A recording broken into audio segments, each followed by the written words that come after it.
আমরা এখন দেখব পদার্থবিজ্ঞান প্রথম পত্রের ভেক্টর অধ্যায়ের যশোর বোর্ড 2024 সালের প্রশ্ন। এখানে উদ্দীপকে আমাদের কাছে একটা চিত্র দেওয়া আছে, আর যেখানে আমরা জানি এই চিত্রে এইটা হচ্ছে মূল বিন্দু, এই দিক হচ্ছে ধনাত্মক এক্স অক্ষ, এই দিক হচ্ছে ঋণাত্মক এক্স অক্ষ, আর এদিক হচ্ছে ধনাত্মক ওয়াই অক্ষ, এদিক হচ্ছে ঋণাত্মক ওয়াই অক্ষ। যেখানে F2 বলটা ধনাত্মক এক্স অক্ষের সাথে 30 ডিগ্রি কোণে আছে, আর F1 যে বল সেই বলটা এক্স অক্ষের ঋণাত্মক দিকের সাথে 30 ডিগ্রি কোণ করে আছে। গ নাম্বার বলছে যে F1 এর ভেক্টর রূপ নির্ণয় করো। কি নির্ণয় করতে হবে? F1 এর ভেক্টর রূপ নির্ণয় করো। আচ্ছা, ভেক্টর রূপ নির্ণয় করার আগে আমরা আগে উপাংশ কিভাবে ভাগ করতে হয় সেটা একটু দেখে নেব আর কি, তারপর আমরা ভেক্টর রূপ মানে নির্ণয়ে যাব আর কি। তো এইটা আমি ধরে নিলাম এটা হচ্ছে আমাদের সেই এক্স অক্ষ, আর এটা হচ্ছে এক্স প্রাইম, এটা হচ্ছে ওয়াই, এটা হচ্ছে ওয়াই প্রাইম। তা আমি ধরে নিলাম এই দিক বরাবর আমাদের কাছে একটা বল আছে, সেটা হচ্ছে এফ বল, এবং আমি এটাও ধরে নিলাম যে এফ বল ধনাত্মক এক্স অক্ষের সাথে থিটা কোণ উৎপন্ন করে। কি ধরে নিলাম? যে এফ বল ধনাত্মক এক্স অক্ষের সাথে থিটা কোণ উৎপন্ন করে। এখন এখানকার নিয়মটা হচ্ছে যে আমরা যে ভেক্টরটি বিভাজিত করব সেই ভেক্টরটি যে অক্ষের সাথে কোণ উৎপন্ন করবে সেই অক্ষ বরাবর কি হবে? কজের উপাংশ। আমি কি বললাম? আমরা যে ভেক্টরকে বিভাজিত করব সেই ভেক্টরটি যে অক্ষের সাথে কোণ উৎপন্ন করবে সেই অক্ষ বরাবর কি হবে? কজের উপাংশ, আর অন্য অক্ষ বরাবর হবে কি? সাইনের উপাংশ। বুঝছি কিনা বিষয়টা? আচ্ছা, আমি লিখে দেখাই। এফ এর কি লিখবো? ভেক্টর রূপ লিখবো। তাহলে এফ এর এক্স অক্ষ বরাবর উপাংশ কি হবে? বা আনুভূমিক উপাংশ যেটা, তাহলে এক্স অক্ষ বরাবর এফ বলটা এক্স অক্ষের সাথে ধনাত্মক এক্স অক্ষের সাথে থিটা কোণ উৎপন্ন করছে, তাহলে এক্স অক্ষ বরাবর এফ বলের উপাংশ হচ্ছে কি? F cos theta, F cos theta. আর উলম্ব উপাংশ যেটা এফ বলের, উলম্ব উপাংশ কত হবে? F sine theta.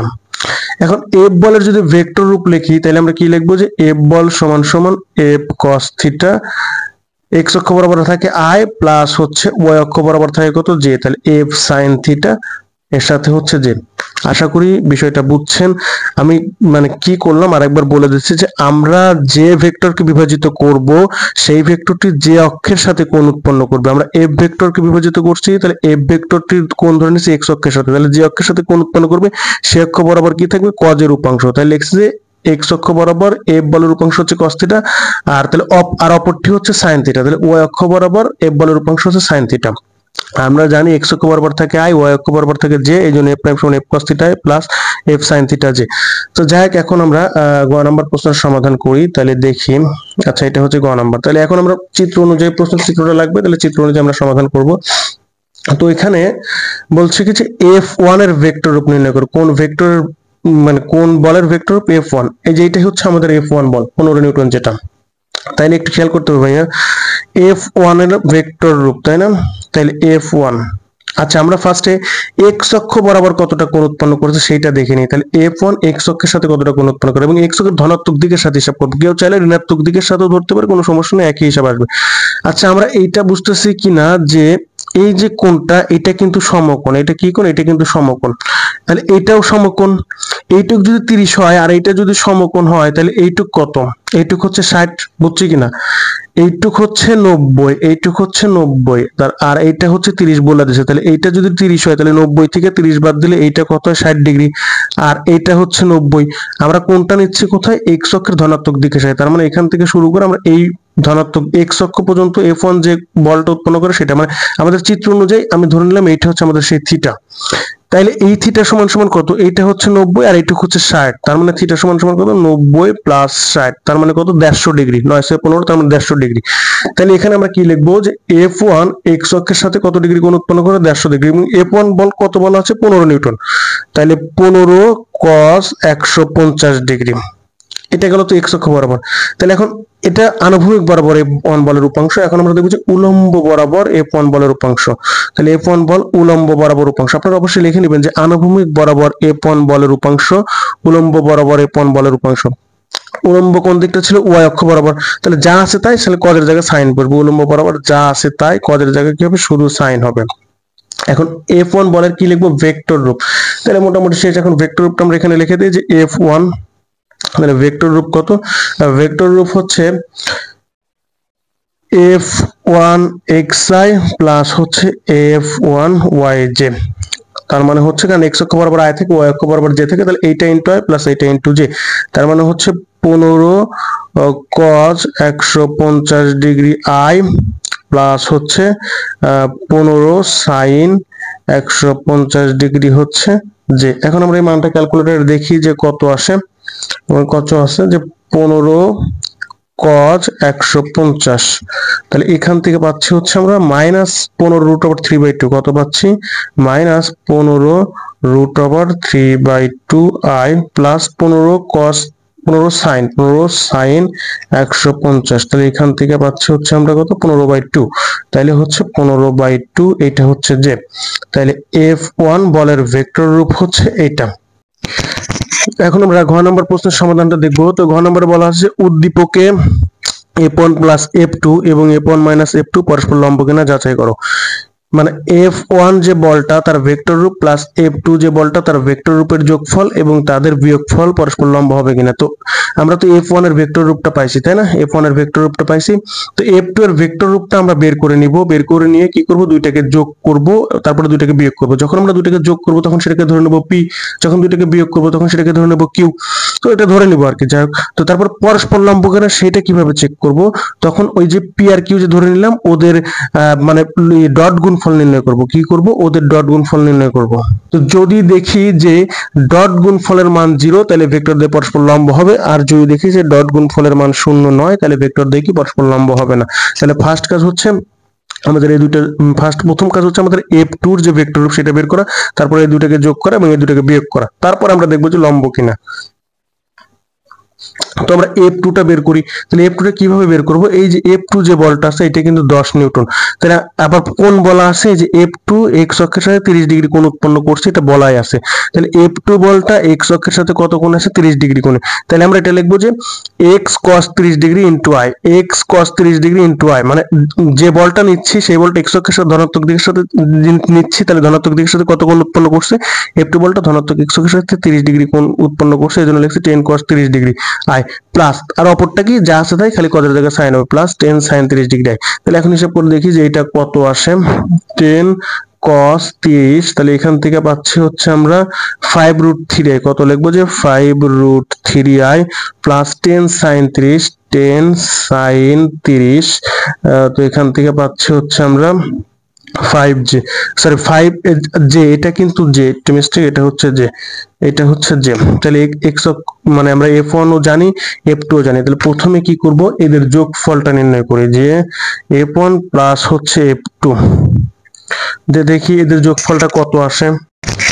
এদের যোগফলটা তাহলে F1 এর মান বসিয়ে দেই যে -15√3/2i প্লাস 15/2j প্লাস হচ্ছে 5√3i প্লাস হচ্ছে 5j, এটা হচ্ছে F1 প্লাস F2। তো আমরা যোগ করে দেখি যে কত আসে, মাইনাস, আচ্ছা আই যদি কমন নেই তাহলে আই, এটার সাথে আই আছে এটার সাথে আছে, তাহলে আই কমন নিলে এটা যোগ এটা হবে। তার মানে আমরা লিখবো যে 5√3 মাইনাস ফার্স্ট ব্র্যাকেট 15√3/2, 15√3 ভাগ হচ্ছে 2, তাহলে এখান থেকে পাচ্ছি কত আমরা -5√3/2, -5√3/2, এইটা হচ্ছে আই, আর যে কত 5 প্লাস 15/2, তার মানে 5 প্লাস ফার্স্ট ব্র্যাকেট 15 ভাগ হচ্ছে 2, তাহলে এইখান থেকে পাচ্ছি হচ্ছে 25/2, যে কত 25/2 এত যে।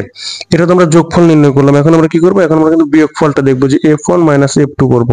তাহলে F1 মাইনাস F2, আচ্ছা এটাকে আমরা P ধরে নিতে পারি, এটা P ভেক্টর ধরে নিলাম, এটা হচ্ছে আমাদের P ভেক্টর, এটা ধরে নিলাম, আর এটাকে আমরা ধরে নিলাম হচ্ছে Q ভেক্টর, Q ভেক্টর ধরে নিলাম, এটা Q ভেক্টর ধরে নিলাম আর কি আমাদের সুবিধার্থে।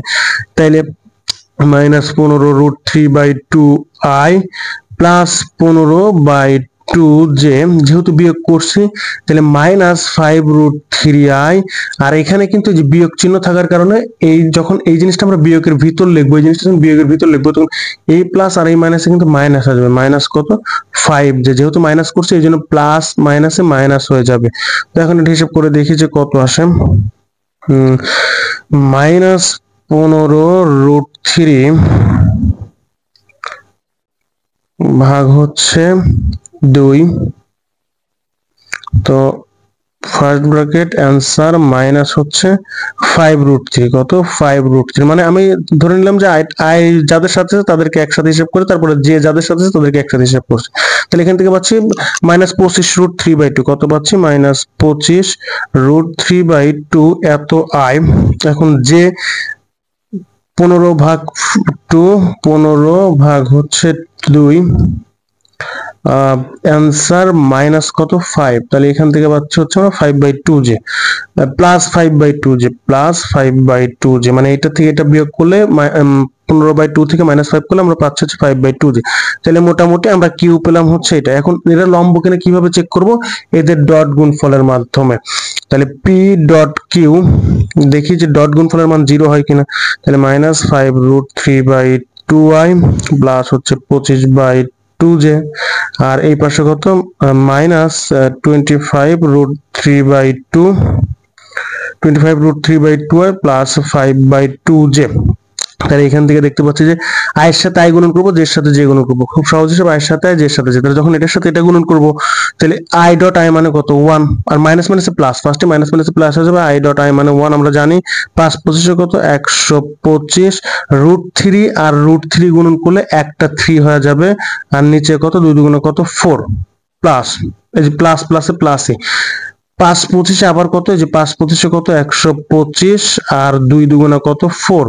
তার মানে এখানে তো 0 তো হচ্ছে না, আরো অনেক বড় মান হচ্ছে। দেখি কত আসে? 125 গুণন 3, এখান থেকে পাচ্ছে 375। তার মানে 375/4 প্লাস 125/4। তাহলে আলটিমেটলি মানটা কত আসে? 375 প্লাস হচ্ছে 125, মানে যোগ করলে 500/4। এটাকে কাটাকাটি করলে কত আসে? ভাগ হচ্ছে 4, 125 কাটাকাটি করলে কত হচ্ছে? 125।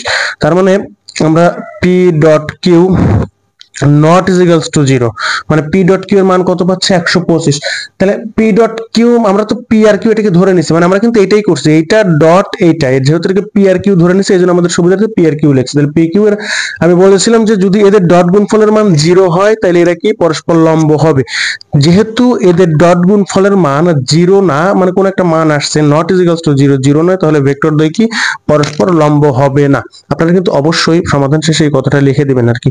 তো যাই হোক, এখন ভিডিওর স্ক্রিনে যে প্লেলিস্ট বা যে ভিডিওগুলো দেখানো হচ্ছে আপনারা চাইলে সেগুলো দেখে নিতে পারেন, অথবা চাইলে এই চ্যানেলের প্লেলিস্ট থেকে ঘুরে আসতে পারেন। এখানে ফিজিক্সের বিভিন্ন অধ্যায়ের বিভিন্ন বোর্ডের গুরুত্বপূর্ণ সৃজনশীল প্রশ্নের সমাধান দেওয়া আছে, যা দেখলে আপনারা অনেক উপকৃত হবেন।